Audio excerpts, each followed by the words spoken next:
ఆదిలాబాద్ జిల్లాలోని కళాకారుల సౌకర్యార్థం పట్టణంలో తొలిసారిగా ఏర్పాటు చేసిన Shri Lakshmi dubbing recording studio ప్రారంభోత్సవం అట్టహాసంగా సాగింది.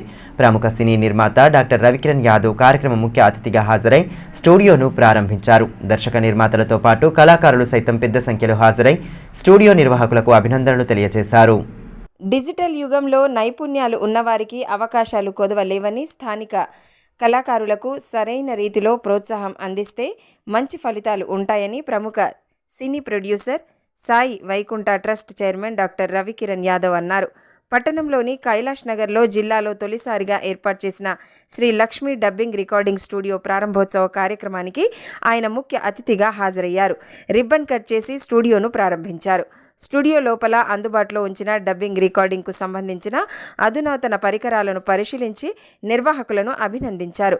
అనంతరం కార్యక్రమ అతిథులను నిర్వాహకులు శాలువాలతో ఘనంగా సత్కరించారు. అదేవిధంగా పట్టణానికి చెందిన ప్రముఖ యాంకర్ నటుడు సుధీర్ హీరోగా నటించిన సినిమా సైతం త్వరలో విడుదల కానున్న నేపథ్యంలో ఆ చిత్రానికి సంబంధించిన వివరాలను కార్యక్రమంలో ప్రకటించి దర్శక నిర్మాతలను అభినందించారు.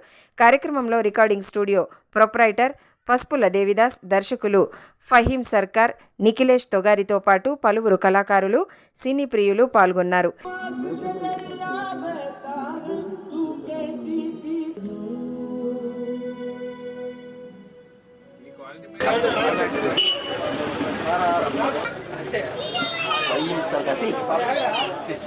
మనందరికీ ఆనందదాయకం. ఇటువంటి కార్యక్రమాల్లో ముందు నిర్వహించాకటి రవి గారు, అలాగే పసుపుల దేవిదాస్ గారు. సినిమా నాతో షార్ట్ ఫిల్మ్ చేస్తున్నాడు.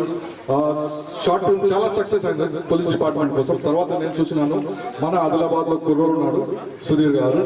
సుధీర్కి తీసుకొని నేను పెద్ద వాళ్ళతో సినిమా చేసిన ఇప్పుడు రిలీజ్ అవుతున్న ద్వారా తప్పకుండా వస్తుంది నెక్స్ట్ మంత్ సినిమా. ఆ సినిమా పేరు వచ్చేసి రామ సక్కనులు. మీరు త్వరలో చూస్తారు. ఈ మేరకు డాక్టర్ రవికిరణ్ యాదవ్ మాట్లాడుతూ స్థానికంగా ఉండే కళాకారుల సౌకర్యం కోసం రికార్డింగ్ స్టూడియో ఏర్పాటు చేయడం పట్ల అభినందనలు తెలిపారు.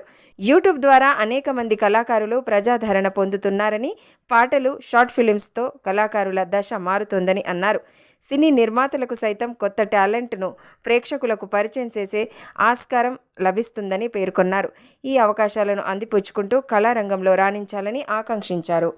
ఈరోజు శ్రీలక్ష్మి మ్యూజిక్ రికార్డింగ్ అనేది పసుపులేటి దేవదాస్ గారు ఓపెన్ చేయడం, అది హైదరాబాద్ వచ్చినాక చెప్పినప్పుడు నేను కొంచెం సర్ప్రైజ్ అయ్యాను. ఇక్కడ రికార్డింగ్ పెట్టి ఇంత మనం సాఫ్ట్వేర్ బ్యాక్గ్రౌండ్ తీసుకొచ్చేసి పెట్టిన తర్వాత నిజంగా ఎంతవరకు పికప్ అవుతుంది, వీళ్ళ దగ్గర నిజంగా ఎంత టాలెంట్ ఉంది అనుకున్నాను. ఇంతకుముందు సాంగ్ విన్నాను. క్వాలిటీ పరంగా, రికార్డింగ్ పరంగా చాలా అద్భుతంగా చేశారు. దాదాపు స్కేల్స్ కానీ ఆ విషయంలో కూడా చాలా బాగా మెయింటైన్ చేస్తున్నారు. సో ఇక్కడ లోకల్ టాలెంట్కి ఇది నిజంగా చాలా యూజ్ అవుతుంది. ఈ టాలెంట్ మనం బ్యాకప్ చేసుకుని ఈరోజు యూట్యూబ్ మీద మనకు యూజ్ అవుతుంది.